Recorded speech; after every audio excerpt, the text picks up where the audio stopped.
All right. All right. Well, thank you, ladies, for those of you that are joining us. My name is Melissa, and I'm one of the homies from the Homeschool Homies. And we are very thankful to have Glenda Durano with us tonight. She is just a wealth of information when it comes to college and college planning and all those things. She offers her services. I'll put a link to her website in the chat here in just a minute. But she's an educational planner, and she has done these workshops for years. But because of COVID this year, we asked her if she would be willing to do one online so that we can just get some information from her. She will go through her presentation. If you guys have questions, I ask that you just send them to me in the chat, and I will chime in when appropriate, or ask her at the end. And we will also have time for a Q&A at the end. So if there's things that come up and you just want to know, just please put it in the chat, and then we will make sure to ask Glenda so that she can get through her presentation. Her presentation will be about 45 minutes long, and then we will provide a time for question and answers at the end. So with that, let me pipe in and say one more thing really quick. We also are going to be recording this, so don't feel like you have to feverishly write down every single thing that Glenda says. You will get a copy of it, and you'll be able to revisit the whole presentation at your convenience. Which will be handy, because I will tell you from personal experience, Glenda has so much information, and sometimes it feels like a fire hose coming at you because there's so much, but there's so much information that she wants to share with us. So like Sarah said, we will be recording it. So don't feel overwhelmed and don't feel like, oh, I missed that. And also Glenda is able to do consultations and meetings as well. So we'll put her information in the chat. So with that, Glenda, thank you for joining us tonight. Thank you for giving us your time and your knowledge. Thank you. I am happy to be here, and I'm going to start, and I'm going to go right ahead and share my screen here and get us going on that. Just one second. I just gotta make sure that we do our. Hold on. I'm trying to get me where I can share my slideshow. Here we go. All righty. So as Melissa and Sarah mentioned, I am open to questions, and we'll have some time at the end. But also, since Melissa will be the one seeing your questions, if she feels an interruption is appropriate, I'm absolutely good with that. I can answer whatever you want to. And also, if you have a question that's not addressed here, or if you want to go further, I'm great with that. And if you don't understand something that I talk about and I still don't explain it when you ask a question, feel free to give me a call, because I know we all have different situations. And so I'm happy to do that. So let's talk about college planning. All right. We need to first of all put the college planning process into perspective. A lot of people think, oh gosh, I need to start when the student's in 8th grade or even 6th grade or something like that. But in my opinion, what I've seen is students who start too early and parents who start too early, it really becomes causes a lot of anxiety.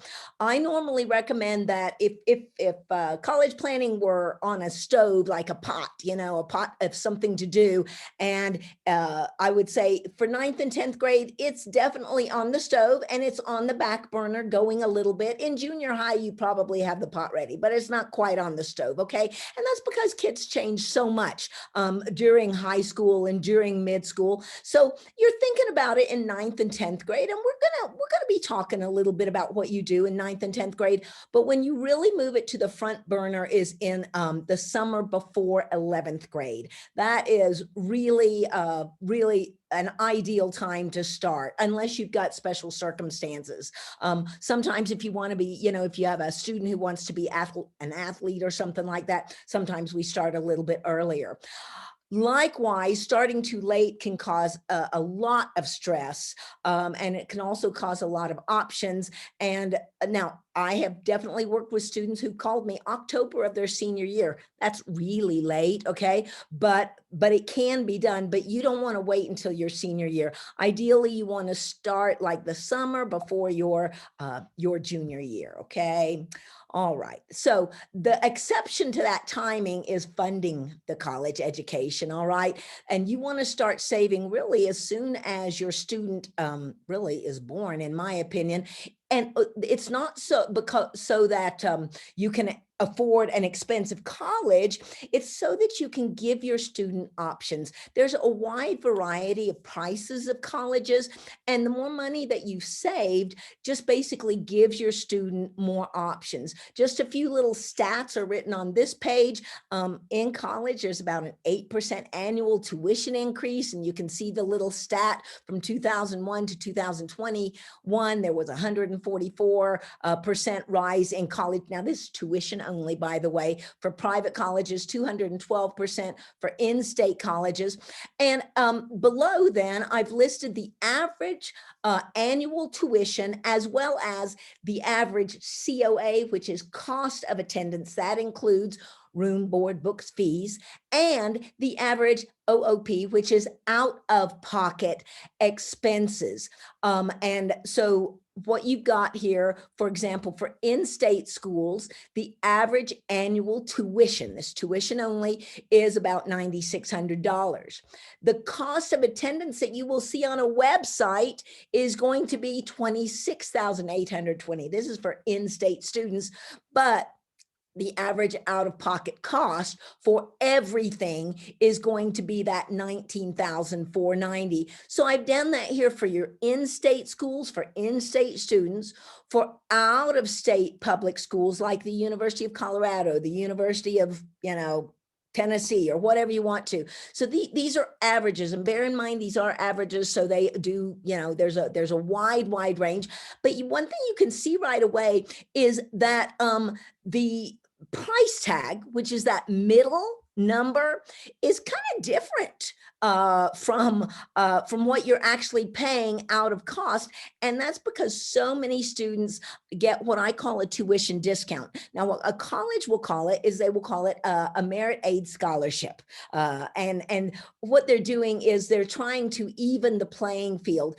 Unfortunately, for out-of-state public schools, for like if I want to go to the University of Colorado or something like that, it's very, very hard to know their out-of-pocket costs, because it depends if they're a member, if their state's a member of a cohort or something. And so very hard, but usually you will get, you'll be paying somewhere in the mid-20s. You won't get nearly the same scholarship opportunities at any sort of public school as you will at a private school. You can see down here that the average grant and scholarship, and by grant scholarship, that means money you don't have to pay back, okay?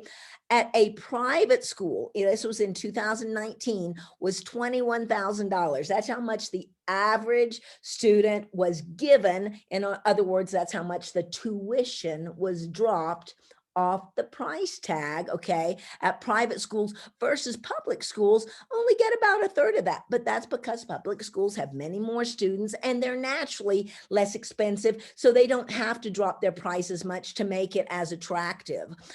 Just talking about funding and how much colleges cost, I'm going to assume some of you know what the WUI schools are, which stands for Western University Exchange. And in case you don't know what those are schools in 9 Western states. And you can look this up on the internet, very easy. It goes all the way over to Hawaii and includes Montana and Idaho and all those sorts of schools. And New Mexico is a member of that cohort. So a student from New Mexico, if she attends a public school, a public college in one of those states, and if she majors in certain things, she can, instead of paying out-of-state tuition, she can pay 1.5 times in-state.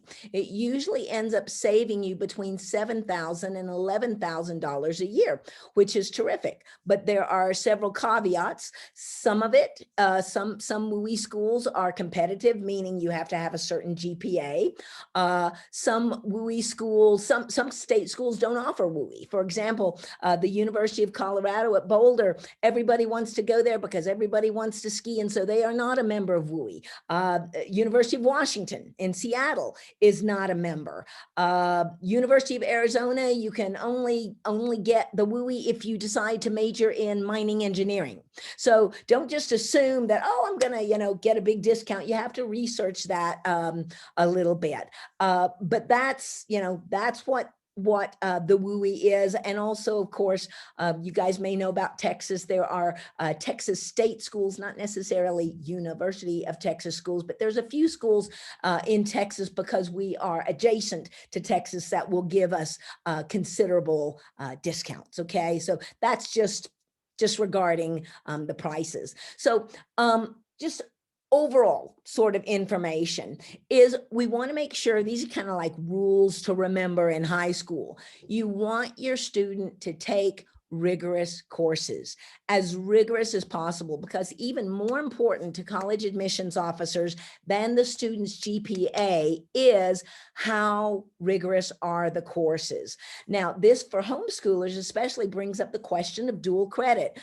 Is it worth it? Absolutely, in my opinion, because that shows that the student is able to take harder classes and do very well. And usually there's also AP courses online that students can take. But because homeschoolers are competing, if you will, with other students who have other opportunities, we want to make sure that we show them that we are able to meet the highest standard, and we can demonstrate that by taking dual credit courses. So I highly recommend dual credit courses, and I can tell you a little bit, if you have any questions, how to put that on a high school transcript. If we have time later on, I might do that. Of course, second is to do well in all your classes. Third, apply for scholarships early. Scholarships open. There are actually scholarships available for children in primary school, for kids who do volunteer work, for all, for students who, goodness, are members of military families. There are so many scholarships, and I'm going to talk a little bit more about that later. But one of the big problems why people don't get scholarships is because they wait until their junior or senior year to apply. Here's a great tip. I'll give you a terrific tip worth the whole price of admission for tonight. If you are a homeschooler, one of the things that I did for my kids, and they each had, they got full rides, which was terrific at schools, but then they also got outside scholarships, about $30,000 each by the time that they enrolled for college. Because what I did was I went through the list of scholarships that was available each month. And then what I did is I thought, well, let's see, we need to write an English essay this month. What will be the topic? Oh, there's an essay contest about it. I guess that they're going to write their essay, their school essay, about this particular topic. And then, by the way, they will also submit it for the scholarship application. And so that way it serves dual credit. So my kids started applying and winning scholarships when they were in 8th grade. I wish I'd known earlier, because there's definitely scholarships for students earlier. Another thing to remember, definitely get involved. Your student needs to be able to show some commitment. It doesn't, the students don't have to do everything. They don't have to be an athlete in science fair and everything, piano, blah, blah, blah, blah, blah, blah, blah. But they do need to show commitment and depth in at least a few areas. Do not waste your summers. I know home educated students do not waste their summers, but I always like to remind people to make the summers productive, if or whenever you are not doing the school 5 to 6 days a week. Make those summers productive in order to help your student discover their passions, develop their potential, and determine their path. All right, just talking a little bit more about scholarships, okay? Kind of going back, because I wanted to cover that other. When we're talking about scholarships, there are dozens listed every month. And down here are some of my favorite websites to find scholarships. This one, jlvcollegecounseling.com, is my absolute favorite, because what you can do is you can click on scholarships, then you click on all scholarships, and then it lists scholarships by the deadline, month by month. So right now it's March. I might click on scholarships with deadlines in March, or I might click on scholarships with deadlines in April, and I would go through those. It could be anywhere between 60 and 80, scholarships per month. And what I would do is I would find scholarships where I feel like my student, and I would do this as a parent, honestly, I would find scholarships where my student could shine. I would maybe send them 3 or 4, but I would tell my student, and I might incorporate this into homeschool, but to apply for a maximum of 2 to 3 a month, okay? I would also definitely check monthly for local scholarships here in New Mexico because the pool is smaller. And also think about what makes your student special? Does he have a specific ethnicity? Is he first generation? First generation means neither parent completed college. They can have attended, but not completed. And by the way, only 33% of the United States population has a bachelor's degree or higher, just as an FYI. So there's a lot of first gens out there, but there's a lot of special scholarships with that. Does your student have a disability or live with someone with disability? There's all sorts of scholarships. And I recommend the parent go through that, then give it to the student and have the student apply plenty of time. Beware of sweepstakes scholarships.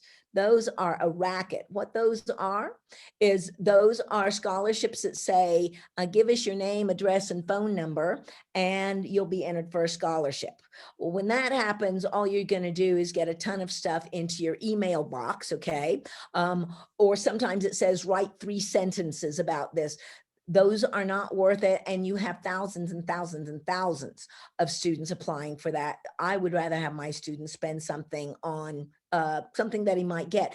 I also recommend that students get scholarships bang for the buck, I call it. So I would never have a student apply for a scholarship where he has to write, 3,000 words for $250. That's not worth it.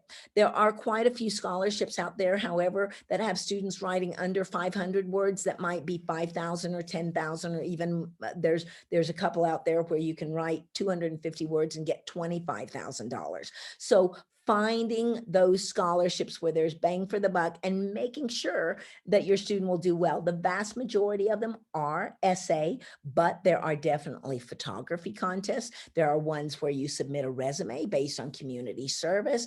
There's video, there's design and ad, there's all sorts of things. So lots of things for scholarships that you can do. Elaborating again on the how-tos on using your summer vacation, use every summer to demonstrate your interest. Oh, and here's something big. This is a big mistake that students make. Sometimes they'll go on a mission trip, which is a terrific mission trip.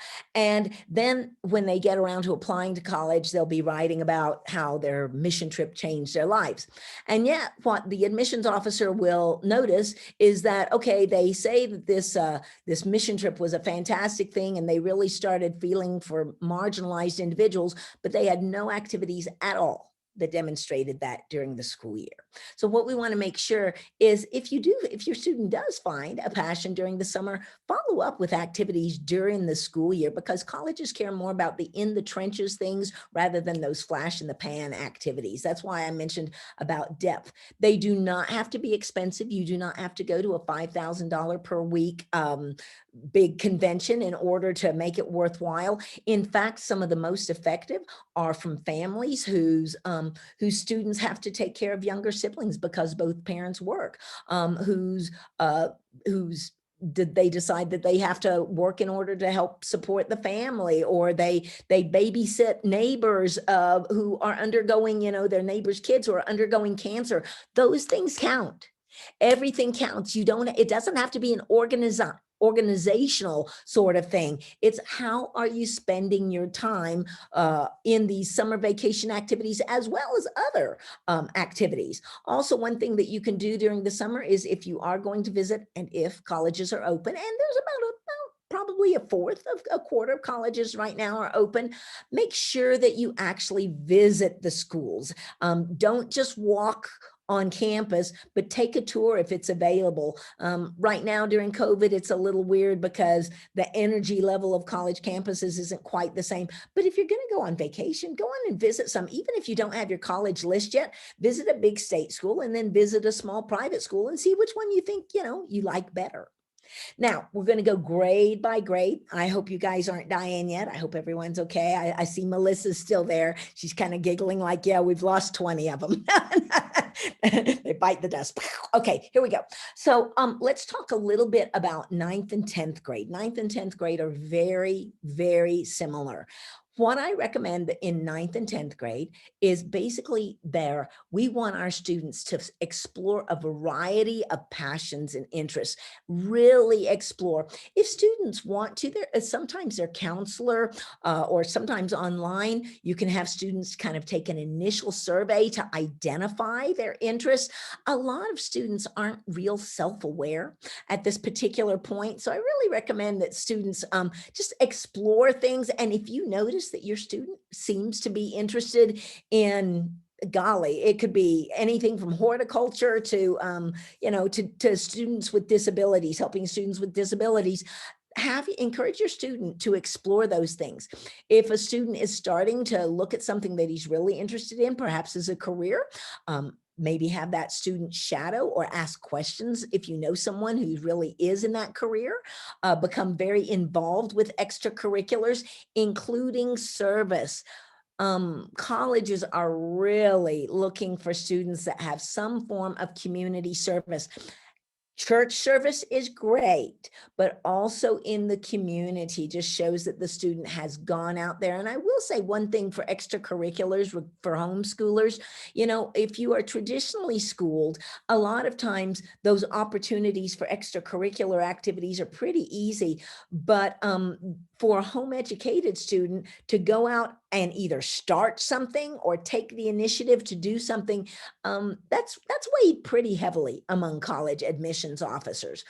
At this point in 9th grade, everything counts. All right. Don't just say, oh, that was nothing. Parents should really pay attention to this and help students take a list, because students will need to form an activities resume when they get ready to do their applications. Students, of course, do well in school. Some students say, 9th grade doesn't matter. It does matter. And if your student is traditionally schooled, they should have a conversation with their counselor. Okay. Now, 10th grade isn't too different. The main thing that I recommend is, if a practice standardized test is available, go ahead and take it. And by practice standardized test, I mean usually that's a practice PSAT. Some schools will allow homeschoolers to come in and do it as practice. Some schools say, no, you have to wait till the official one. That's just something that requires a lot of just talking to different counselors in your schools, because eventually that's where you're going to need to go for the 11th grade standardized test, which is the first one, at least, which is PSAT. We want to show an upward trajectory as far as our involvement in those extracurriculars. So possibly your students should take on some leadership roles, and the students should start to create and update a resume. And it doesn't have to be perfect. It doesn't have to be beautiful. Eventually you can format it the way that you want to, but you definitely want to start to show some depth. And so students should for sure start creating a resume, and that should go in the order of importance. It doesn't have to be all chronological, but you want those things on the resume that you want people to see when you're applying to college. And the students should definitely continue to look for outside scholarships. Now, 11th grade, I mentioned, this is the year that it becomes a little, well, if you do it right, 11th grade is really kind of a bear. Okay. And we do want you to do it right. If your student by this time has really not shown any interest as far as potential careers, potential majors, your student might want to consider taking some either personality or interest or even aptitude tests. I offer some. There are also a lot of other organizations that offer them. And it's not to tell the student, you must do this for the next 40 years. This is where you're supposed to go. This is simply to take, the world is open. The world is open, right? But this is to kind of go, okay, how am I created? What are my interests? What are my abilities? And to kind of narrow it down. And then hopefully a student can start talking to people like this and sort of figure out, okay, maybe this would be a good area eventually for me to major in. And why I say you don't have to declare a major, I know that the applications ask for it, but you don't have to know what you're going to study. But we ideally want you to kind of have an idea of possible fields of study, because not every school has an engineering department, a nursing department, an anthropology department. And if your student is like, oh yeah, I don't know what I want to study, I'll figure it out in college. If the student's college doesn't have that department, the student is either going to have to transfer or they can't study that. So I recommend in high school going ahead and exploring that. And to me, that is very, very important, just to kind of start narrowing down that focus a little bit.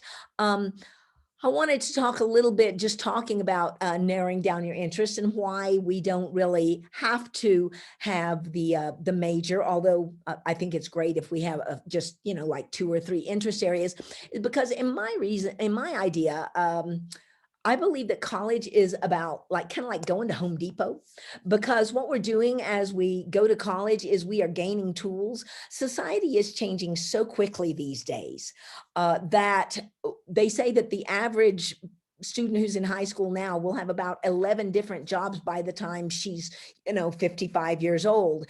And even though maybe a particular job doesn't exist right now, when an opportunity does come along, the student can say, I've never done that before, but I think I've got the ability to do that. I've got the resources. I can critically evaluate things. I know how to write reports, whatever. And so that way you can have the tools. And why we want to have an area of interest, like a major that we're interested in, is because we know when students study something that they're interested in initially, whether they go into that field or not, they will do better if they enjoy it. Okay. So we want to make sure they enjoy it. The second thing college is about, and to me, this is huge. College, the primary purpose of it, even though it is an academic endeavor, it's about transitioning to adulthood. And that is so critical. And so, like I said, the interest is sort of like a little vehicle that we drive, but it's really about something much, much greater. It's not just about a job, because at least in my opinion, I believe the purpose that God has for us is not about the job. It's much greater than that. And so we just have to get the tools that we need. And this is part of the equipping process. Okay. During 11th grade also, we want to continue to keep that resume updated and maybe start getting some internships. Some people say, gosh, should a student work? Is that a good thing to go on a student's resume? If a student needs to, or is passionate about it, or wants to show some responsibility, that's great. But it is definitely not absolutely positively have to do it. It depends on the student. It is very much valued, but it is not critical. In fact, there's no, this is the perfect application. The student has this, and this. It depends. Students are all individual. Unfortunately, these days, colleges are looking at students as individuals. So if you want your student to work, if that's a way that something that you as the parent want, absolutely do it. If you'd rather, if your student is going to spend his time doing something else, that's fine. But what a student should not be doing is just kind of wasting time. I mean, right? We need to be efficient with our time. In 11th grade, take that rigorous course load, take those dual credit courses, take those AP courses. A lot of people ask about honors courses and homeschool. The only classes that I say would qualify, especially when you're figuring out your GPA, in high school, as an honors course or a weighted course. And what weighted means is that instead of an A being worth 4 points, it's worth 5 points. And so you adjust your GPA accordingly. And I do recommend that homeschoolers do that, because traditionally schooled students do that. And when an admissions officer is saying, okay, this student has a 3.5 and this student has a 3.4, 3.5 is better, but maybe he weighted some things. Okay. So I do recommend that students go ahead and weight theirs, but the only classes they should weight should be dual credit courses or AP courses. So students should take a rigorous course load and do very well, demonstrate that academic curiosity. Families need to consider their finances this year. The 11th grade year is the year when the parent will be completing the FAFSA, which is for need-based aid, which I will discuss a little bit later. If you want to be eligible for need-based aid, you do not want to get an enormous windfall profit in this particular year. You want to either, if you, for example, own your own business, you want to decelerate your income, or you want to maybe skip it and accelerate your income. Whatever you do, though, you want it to be legal, because it is a felony to cheat on your FAFSA, okay? So consider your finances, and just it's not a good year to sell a house. I'll just put it that way. You don't want a huge amount of capital gains, because if the student enters school in 2023, fall of 2023, then the 2021 taxes are going to be what's used for need-based aid. It's 2 years prior. Another huge thing for 11th grade is the student developing college criteria. And by college criteria, the biggest problem that I see students and families make when they are deciding what colleges to put on their college list is they say, oh, this is a good school, this is a good school, this is a good school. I visit 30 colleges or more a year, generally speaking, unless it's a pandemic. And I have never met a not good school. Okay. I've loved every single school that I go to. It's about the fit. Because every school is terrific depending on the student. So instead of starting with the school, because there's 3,500 schools in the United States and more, internationally, that students can consider, you start with that one student. And so that is how you develop college criteria. You think about, what areas of study, this, by the way, should be student driven. I know it's so easy to say we're applying to UNM and we're applying to UCLA and we're applying. No, we aren't applying. Your student is applying. So it needs to be very much student driven. Now you can ask questions that dig down and help your student really start to become self-aware. But what are some of the areas of study? Because of course, eventually we want to make sure that the school that the students is considering, that they have those areas of study. Does your student have a particular type of climate that he just loves? What's the culture of the school? And by that, I mean, are they real rah-rah school? Are they very studious? Are they huge into sororities and fraternities? Are they a faith-based school? Do they, every school has its own culture. It's a little hard to discern until you visit the school, but every school really does have its own sort of feeling.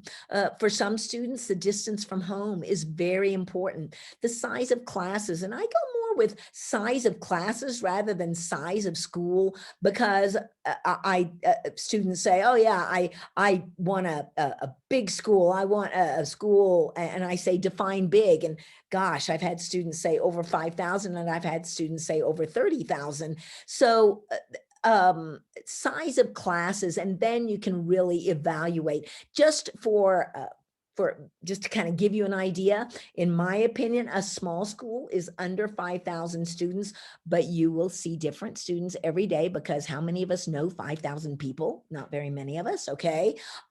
So a small school is about 5,000 people, and most of those classes are going to be between 20 and 30 or under, okay?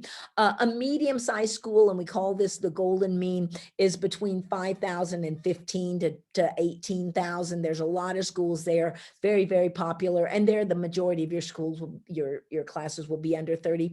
And I consider a large school anywhere over about 18,000.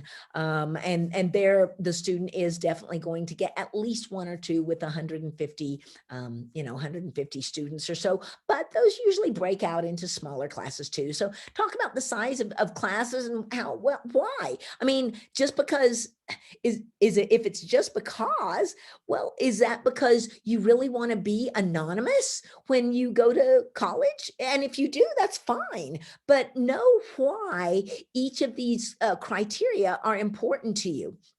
What type of extracurriculars do you need? An equestrian team? Do you want a chess team? Do you want to be in theater and yet not have to major in theater? Not every school allows that. There's all sorts of things. I have had some students who've said it has to have a football team. And believe it or not, for those of us who are kind of in the South, not every school has a football team. And so for some students, the athletics are very, very important. And also for a lot of people, the cost, and that should be very important. That is a criteria. Just as a piece of information, only about 15% of students who go to college pay the actual price tag. Remember that first slide that we talked about? And a lot of those students are international students.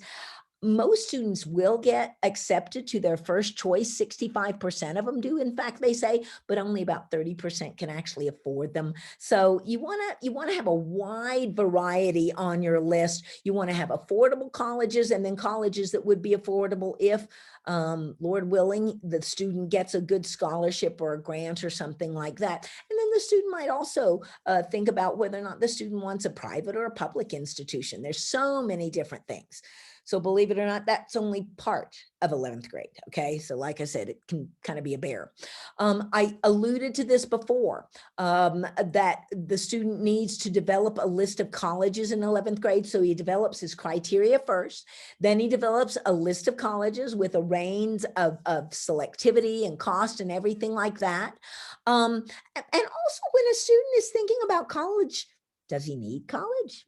Not everybody needs college, although the earning potential for a student is about $1 million more over his lifetime. They say if he has a college education versus a high school education, and the job potential, they say that life is changing and it's going to get much more difficult without a college education, but still not every student does require a college education.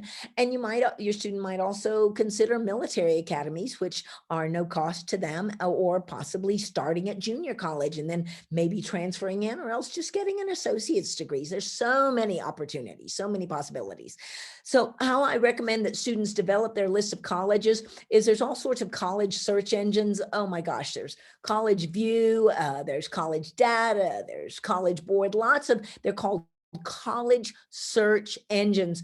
And I recommend that students put in 2 or 3 of their criteria, not all of them, because there's no such thing as a perfect school. You put in all of your criteria and then you punch search. I can guarantee you your list is going to come up with, there are no colleges that match your criteria, because there's no perfect schools. So what you might do is put in 2 or 3 of your criteria, like the area of the country that you want, and what you might want to study, and maybe what your student's ACT score is or something, and then search and see what schools come up, and then put in 3 more criteria and search and see what schools come up, and then put in 3 more, and eventually the same schools will start popping up.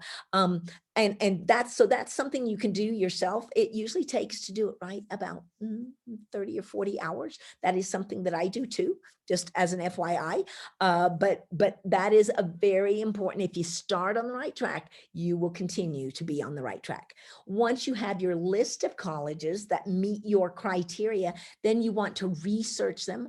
And again, these are some of my favorite websites. I love College Data. It's very statistical. It tells you the percentage of students that are accepted and how much it costs and all the majors. And so that's really good statistical. College Express is a terrific website to research colleges on, because it has this little thing where you can click on the lists that the college is on. And in other words, what is this college known for? It may be known for a great football team, or a terrific history department, or colleges that are considered hidden gems. That's really good.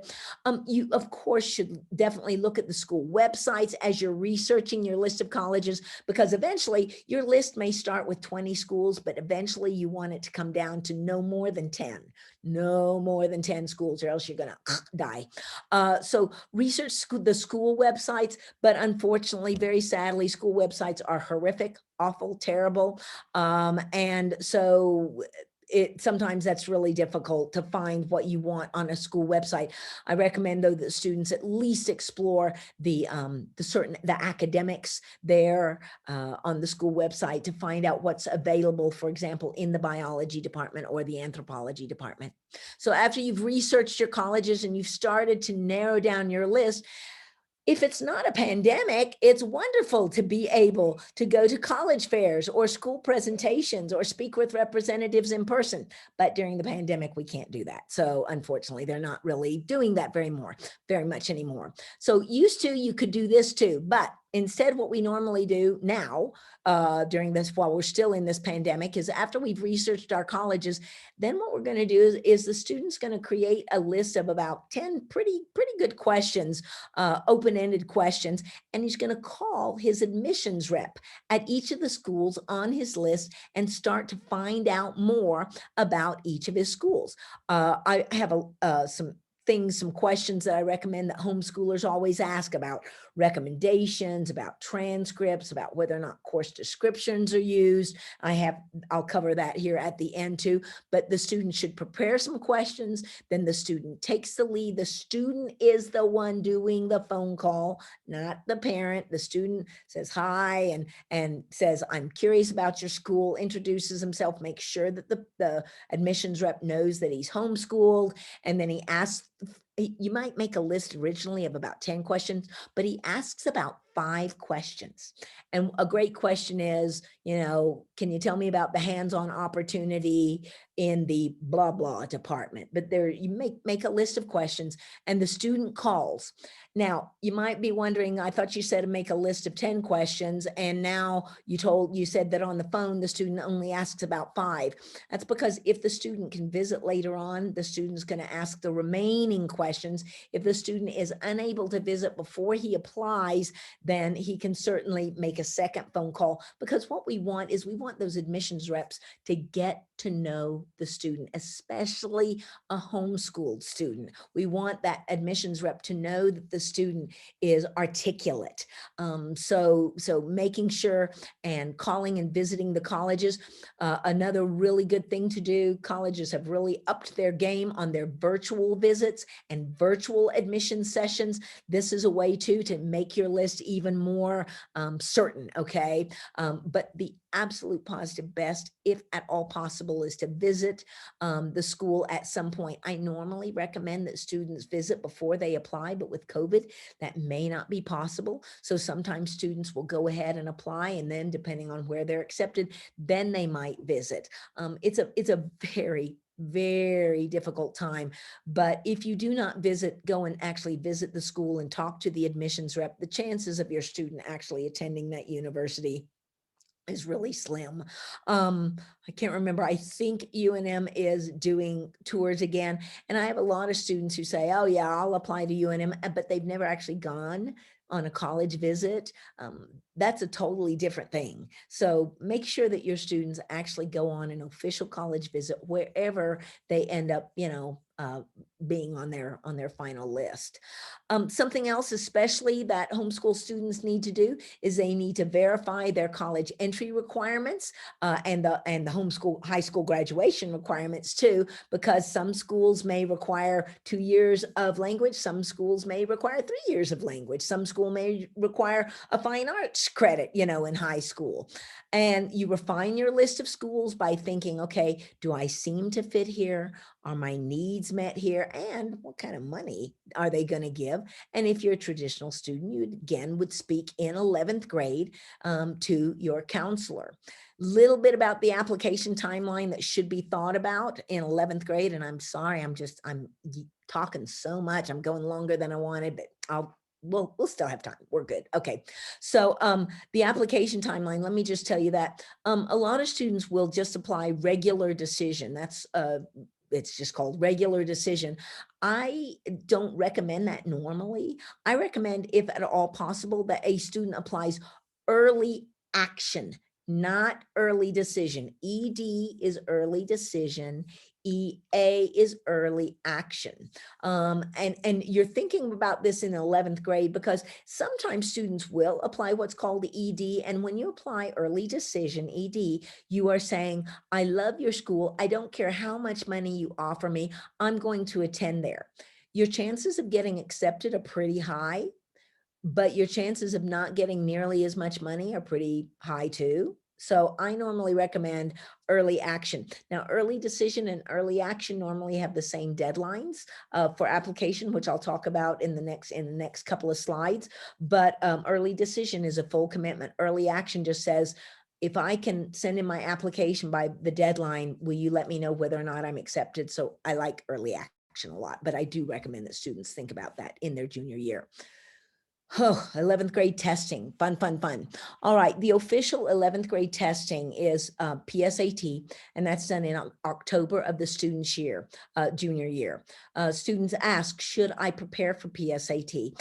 I recommend that you do, especially if you're a fairly intelligent student. The top 2% of students in every state do become national merit scholars, and that's what the special thing is about PSAT, is it's the gateway to the National Merit Scholarship, which includes about 40 free rides throughout the United States and a lot of other money too.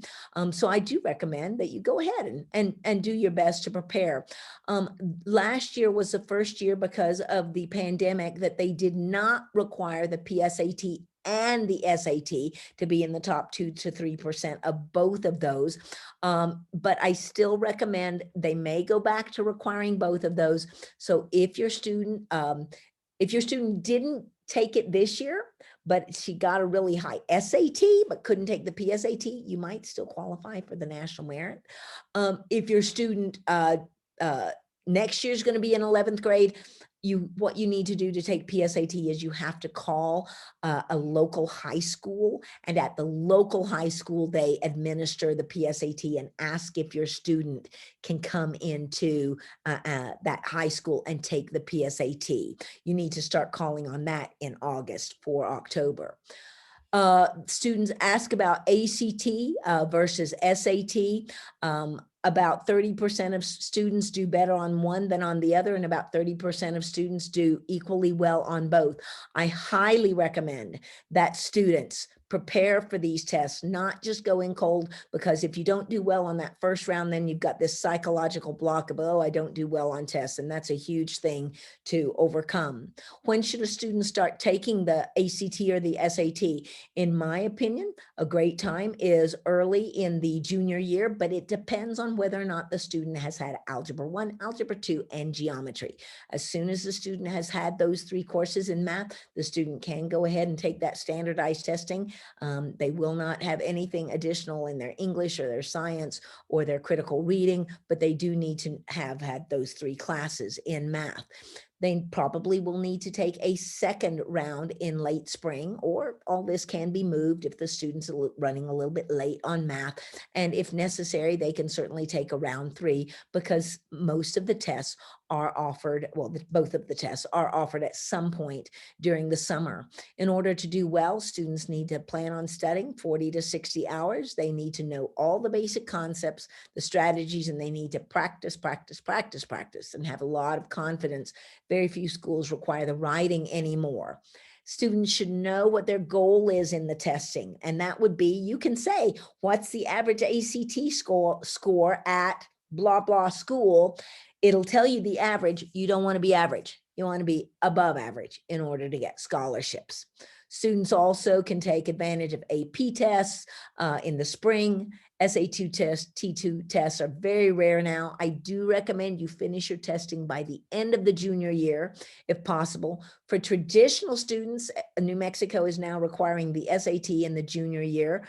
But you know, for homeschooled students, it's not. Now, sometimes people are saying, hey, but didn't a lot of colleges drop their ACT, SAT requirement? Yes, a lot of them did for this year. Some of them did for the next 3 years. Some of them did permanently. Here's the thing about testing. I do recommend it because for homeschoolers, Sorry, but there is no standard across the entire United States. The only way that colleges have, and even though it's a really bad standard, in my opinion, I don't like testing, I don't approve of it, but the only way that they can sort of see how you're doing against the rest of your cohort is through standardized testing. So for homeschoolers, I think it's really important that they do it. And the other thing is, even if a school is test optional, if a student has gone to the trouble to actually take a test, that gives them little kudo points, if you will, on their college application, because the colleges say, oh, look, this student went ahead and went through every single piece of, of requirement, even though it's not really a requirement, it's just a recommendation. So that's going to count in the student's favor. So I definitely recommend that you do that. Summer before 12th grade, if you have not talked to your student yet about college, you guys need to have some conversations for sure. It's a great time to have last minute visits and make contacts. Phone calls are sometimes hard because admissions reps a lot of times will take their summers off. So I recommend the phone calls, if possible, taking place during the school year, make the summer count, showing your potential. Then develop an application schedule, including honors and scholarships. And you will see what I mean when I talk to you a little bit about 12th grade, because here you've got, maybe you're applying to 7 or 8 or 9 schools. You've got 7 or 8 or 9. Do you have that many essays? Do you have that many recommendations?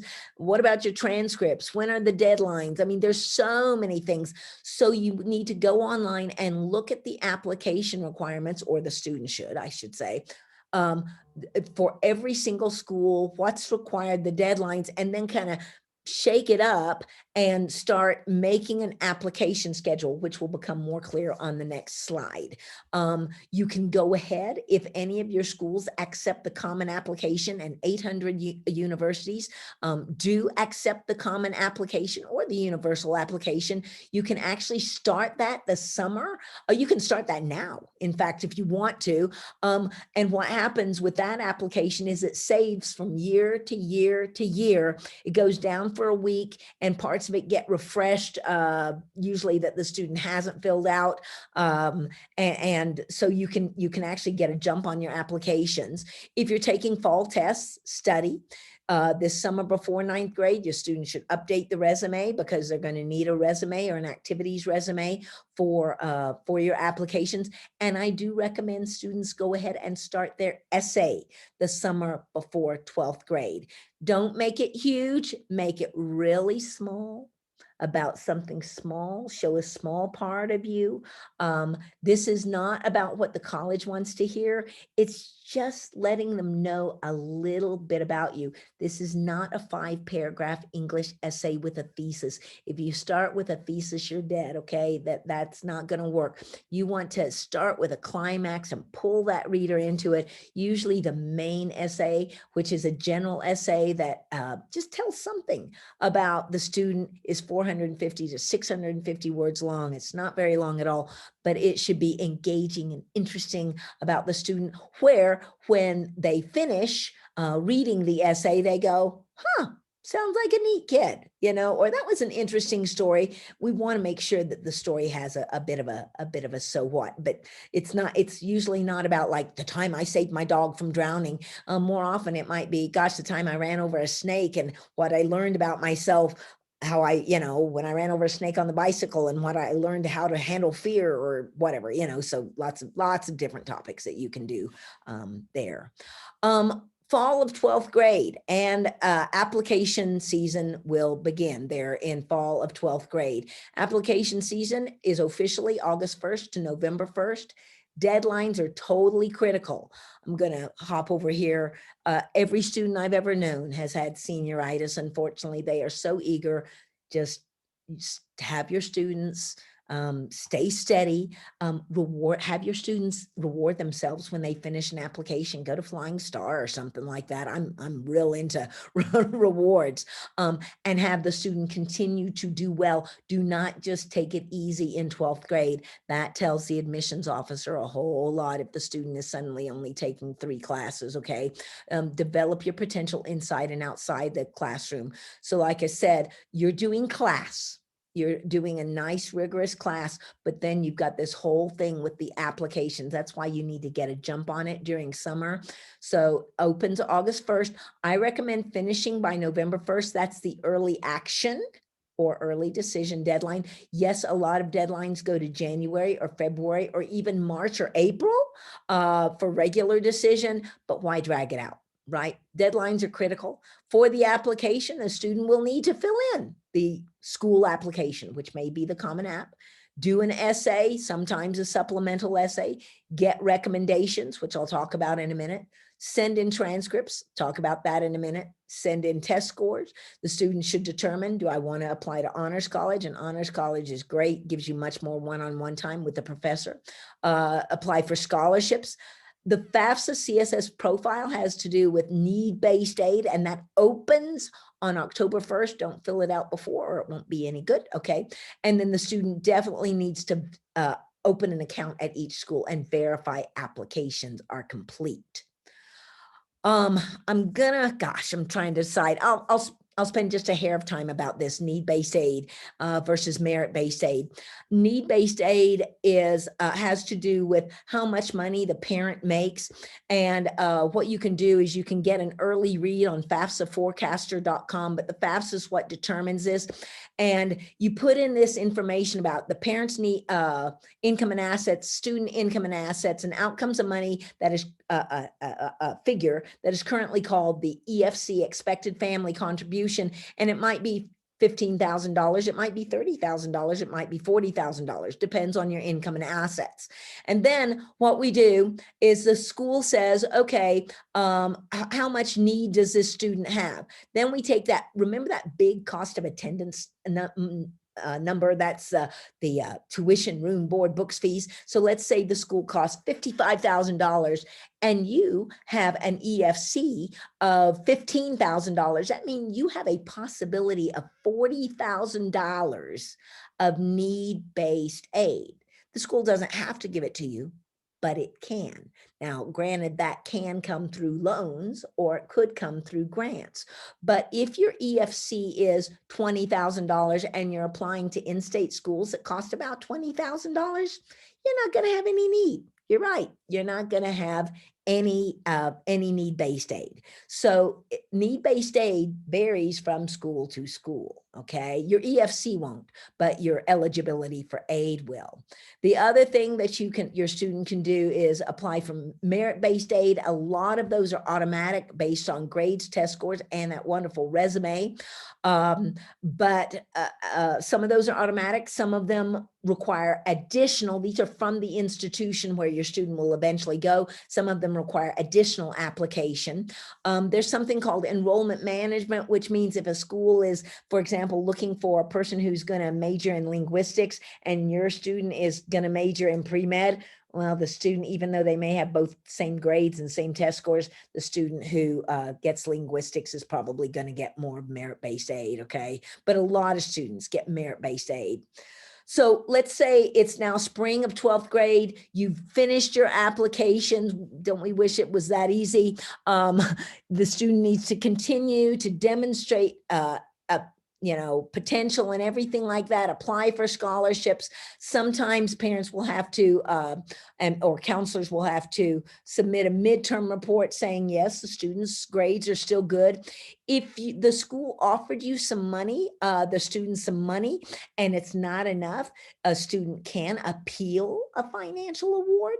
But the deadline by which the student must reply to the school and tell them whether or not they're coming is May 1st.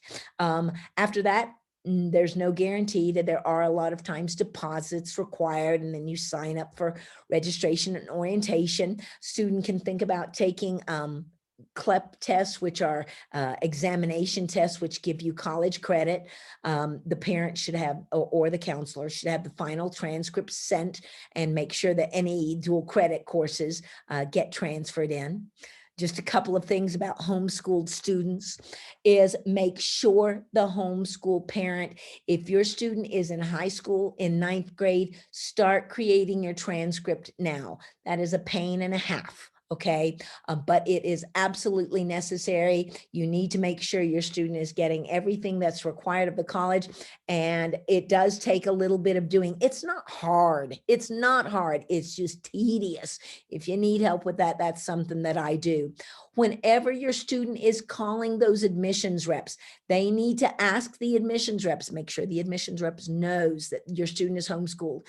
Do you require anything special from homeschooled students, such as course descriptions or lists of books read or something like that? Very few require that. Ask them how they like to have recommendations done for homeschooled students. You know, normally for most students, traditional students, it's a teacher or a counselor recommendation. There are some universities that will say, we do not want your parent writing a letter of recommendation for you. But there are some who will say, yes, we want to hear from your parent. So the student should ask the admissions rep, how do you want recommendations done? Sometimes it's for a mentor, or maybe it may be from a pastor, it may be from someone that you took a co-op class from. And also ask, verify, is testing required for homeschoolers? Like I said, I really recommend it. And unfortunately for a lot of homeschoolers, it is actually required. What is needed as proof of graduation? This is really interesting. Nothing. Really. You know, a diploma is a piece of paper. You can walk through the CAPE graduation. You can have your own little graduation at school. You can order a diploma online. Now, of course, your student needs a transcript, okay? That's a have to, and that is so he can get into college, and he should have a high school transcript. A GED is not required for graduation. The UC system requires a GED for students in order to get admitted. But there are there's a handful of colleges throughout the nation other than the UC system, and I bet that's going to change, that require the GED. The GED is a test that a student takes in his senior year, near the end of his senior year, if he does want to have the general education diploma by the state of New Mexico that says he has graduated. The main reason students in New Mexico right now take the GED the last semester of their senior year is so they can have access to the lottery scholarship money, because a student cannot have access to the lottery scholarship money unless he takes the GED. But you don't want to take that early, because once you take the GED, then you have officially graduated. And especially if you're taking dual credit or you're finishing classes at home on your transcript, those won't count because the student already graduated. So don't take it in the fall, take it in the spring, in late spring, okay, when you do that. Be aware of college entry requirements, for homeschoolers, and maintain your academic rigor all the way through. And you know what the big thing is about homeschoolers that places them. In fact, when my daughter applied to an Ivy League school, and the people came out and greeted her, you know, like they always do in the waiting room. And they said the first words out of their mouths were, "Oh my gosh, a wonderful homeschooler. We love homeschoolers. They know how to learn." So don't think just because you're being home educated that you're going to be shortchanged in college admissions. Take advantage of those real world opportunities. Very, very important. So I don't really need to do this overview, in my opinion, but just know that knowing the steps relieves the stress. I know we've gone through this super quick and I've gone a little bit over time. I'm sorry, but I'm still open to questions and everything.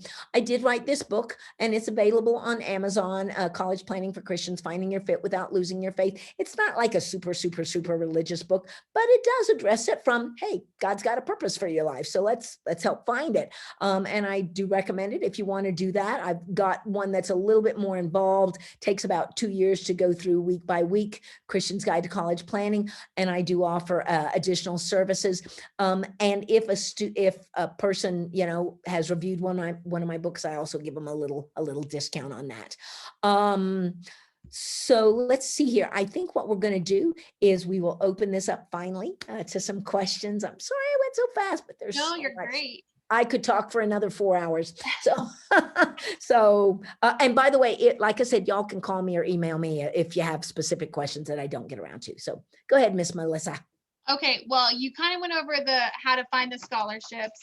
Were there any books on scholarships that you recommend, or is it mostly those websites? The websites for sure. Okay. Yeah. Because, you know, the scholarships change so quickly. By the time you've got a book in print, it's out of date.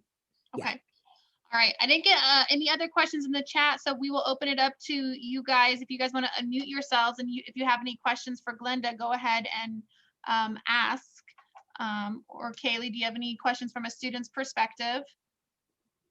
It's all overwhelming, right? It is. It's a fire hose of information. Sorry. I'm sorry. No, it's great. It's great. I have a question. So I'm one of those, my son's only in 6th grade, but I'm researching. I wasn't really anticipating getting everything done, but just trying to understand, because my personality is like, oh, there's a squirrel. So I know my biggest my biggest worry is creating the transcript. And so I guess what I'm wondering, besides your specific services, is there like a book that you would recommend, or you say it's easy but tedious, so is there something like on Pinterest I could just search to kind of get an idea? There are just Google templates for homeschool transcripts, and there's a lot of different ones that you can do, but do make sure. I usually recommend that parents, instead of using an absolute template, that you look at the template and then you kind of make your own, because was it you, Melissa? I can't remember. No, it was somebody else I was going through, and they'd used a template, and they literally had 2 or 3 classes. They were homeschoolers on each line, and it's kind of like, this is really hard to read. Can't you give me more lines instead of, and they said, well, I was using a template. I said, this is not effective. You are going to confuse those poor admissions reps. So look at it, and then unless you are just totally freaked out about Excel, but you can even do it in a Word document, you know, it's yeah, just go ahead and do it, but definitely just Google templates for homeschool transcript, and you will find some, you know, you'll find quite a few of them. Okay. And I had another follow-up question to that. So as far as descriptions, so I'm using The Good and the Beautiful. I'm not sure if you're familiar with that curriculum. I'm not. But as I understand, with their high school level, they basically do a lot of reading and essays, is what I understand. I haven't actually looked through it yet because I haven't needed to. So how would I guess what I'm trying to understand is, like, how would I say they learn these things, but, you know, is in a different way, you know? Yeah. So how you title the class, or how would you title the course? Yeah, and write a description when it's not necessarily like, yeah, we learned, you know, this vocabulary. You know, it's not like as easy as the younger levels. Okay, yeah. But first of all, very few colleges require actual course descriptions, but where they're going to get to know about the course descriptions is sometimes in like in the Common App, they have it's called what is it called? It's called a school report. And sometimes you can elaborate a little bit about the curriculum there. But what you do want to make sure and do is, you don't want to have such a fancy name on your transcript that the admissions rep can't tell if it's an English class or a math class or a history class, because they are looking at thousands of things, thousands. And so, and if you feel it's worth it, you can certainly, and you have the time to do it, you can certainly attach a course description. But normally a course description for a homeschool transcript is the title, the names of the text, and no more than 3 to 4 lines of description. So very, very succinct. All right. But that is an addendum to the transcript. The transcript itself is just the name of the course, the number of credits, and I can explain to you at some point about the number of credits, and whether or not what grade the student got, you know, and whether or not it was a weighted GPA or a non-weighted GPA, that really, the transcript could be a whole nother seminar, but you keep it pretty simple on the transcript, but you may want to have a supplement to it. Yeah. Okay, excellent. Thank you. Yeah. Hey, anything else? Catherine, I know you've got questions. Has Sarah raised her hand? Oh, Sarah, where are you? Oh, no, not you, Sarah. Not me. I've been intently Sarah listening. Johnson. Me, Oh. Sarah. Can Oh, you hear me? other Sarah. Look at that. There's another Yep. Sarah. Hi. Oh, look, Thank she you, wears Glenda. glasses too. Hi, Sarah. Hey, we're twinnies. I have a quick question. Do you have any advice for maybe non-traditional students who don't follow the common trajectory, maybe in particular in terms of a transcript, like perhaps they're really far ahead in one subject, but kind of regular in other subjects, and we're not looking to graduate at 15 or that kind of thing. How would do you have any advice? I part of it is to not confuse is the student planning on going to college? Let me ask you that. Yes. Okay. Okay, if let's say your student in 9th grade has finished Algebra 2 and Thank has you. done, Okay. okay, let's just say that, go ahead, what you do there is for your 9th grade year, you would probably put down in 9th grade, Algebra 1, Algebra 2, geometry, and little asterisks by your Algebra 1 and your Algebra 2 or your geometry, whatever you took in 6th and 7th grade.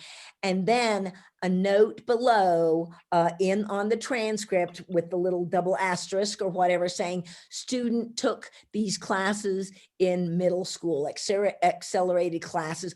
If you don't show it on the even though you would think, come on, the students in Algebra 2, can't we assume he took Algebra 1 and geometry? Sorry, you can't, unfortunately. So put it on the transcript. So would you give them credit for that, or so Yeah. say they only wanted to go to pre-calc, say they didn't want to go up, but they finished pre-calc in their sophomore year. Then they could just only have 2 math credits that freshman and sophomore year.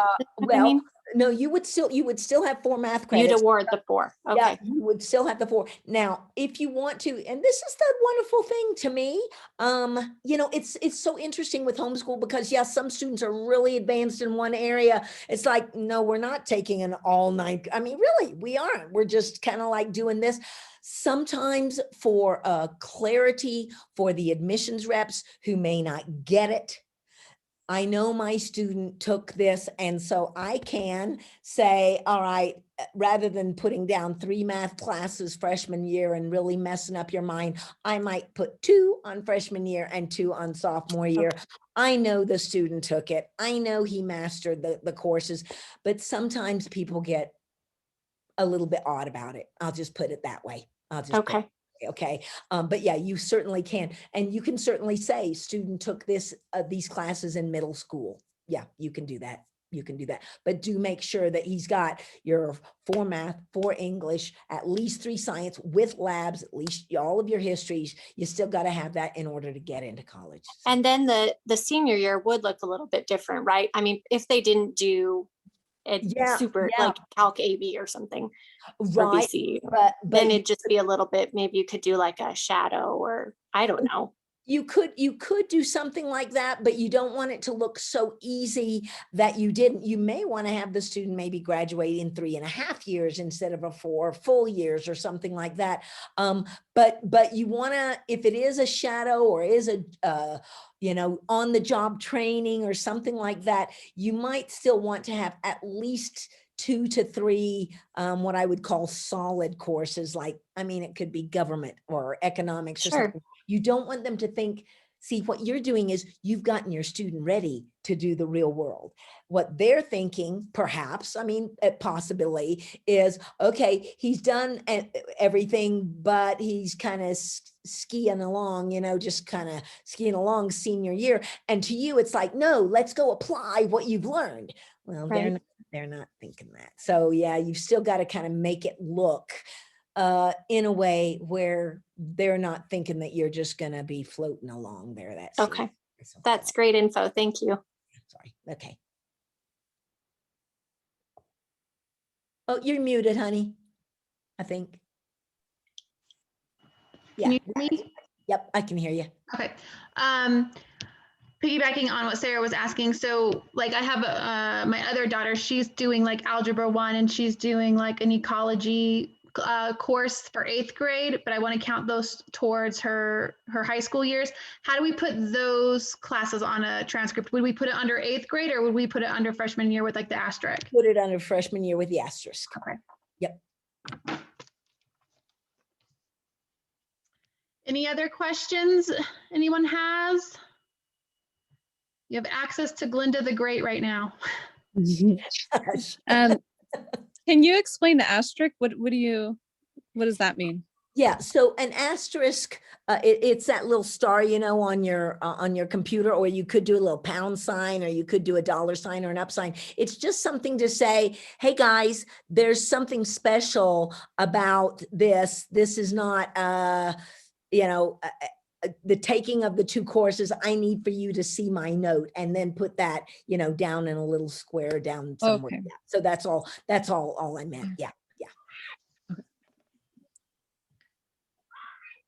Okay. I have one more question if there's time. Oh, Go of ahead. course. Okay. So I was told recently that if a student enrolls in a course and then studies for an AP exam, enrolls to take the AP exam, should you not put AP whatever on the transcript if they were not enrolled in an AP course, even if they took the test? What is your opinion on that? So you're saying the student took the AP exam, but the course officially was not an AP course. Is that correct? That is correct. That is correct. Yeah, theoretically, I think in order to be have total, you know, being ethics, yeah, I don't think I would. However, if the student did take an AP took an AP test and you want to include that there again, you know what you could do? I think I would put a little asterisk or a pound or something, and maybe even say, although course was not AP level, student took AP, you know, biology AP and scored a 4.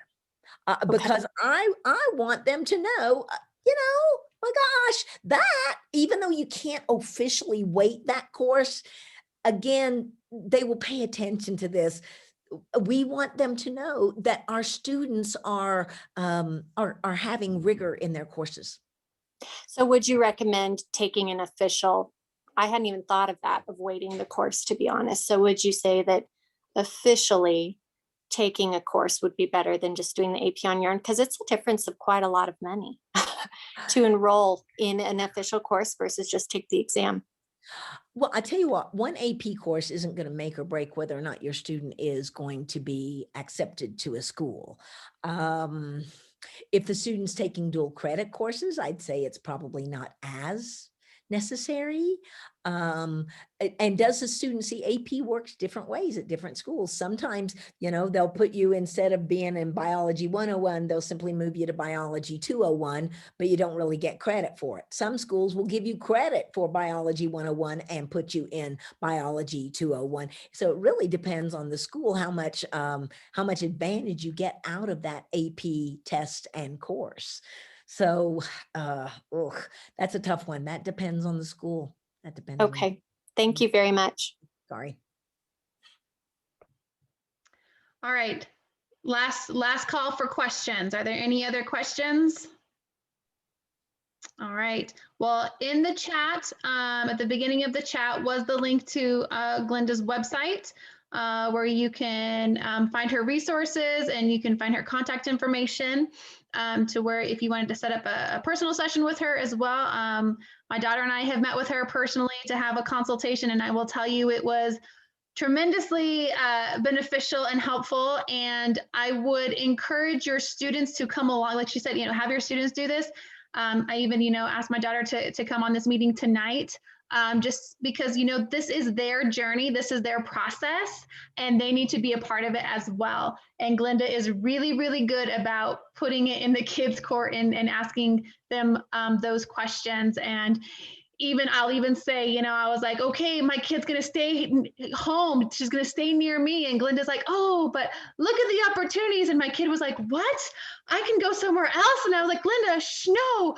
But, you know, there's a whole new world opened up to my daughter because Glenda showed us options that we honestly didn't know that we could have. So she is a wealth of information and really makes the process doable. You know, it seems very overwhelming, especially when you have lots of kids or you don't have a set income, or maybe you're like our family and you haven't been able to save for college because, you know, you have to put food on the table.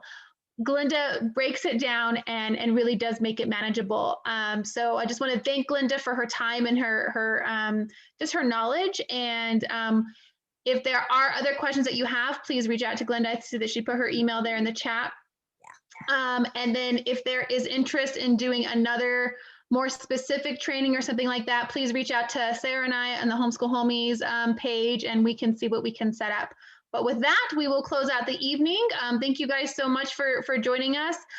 This was recorded, and Sarah will get it uploaded, and we will upload it to the Nature Niños website, the Homeschool Homies page, and also email you guys a link so that you can kind of watch it all over again and reabsorb all the information and take your notes. And Glenda, just thank you so much for joining us. We really appreciate it. Yeah, thank you, Glenda. You're Thank amazing. you. Thanks, my pleasure. All right, thanks. Bye-bye. Thank you guys. Good night. Good night.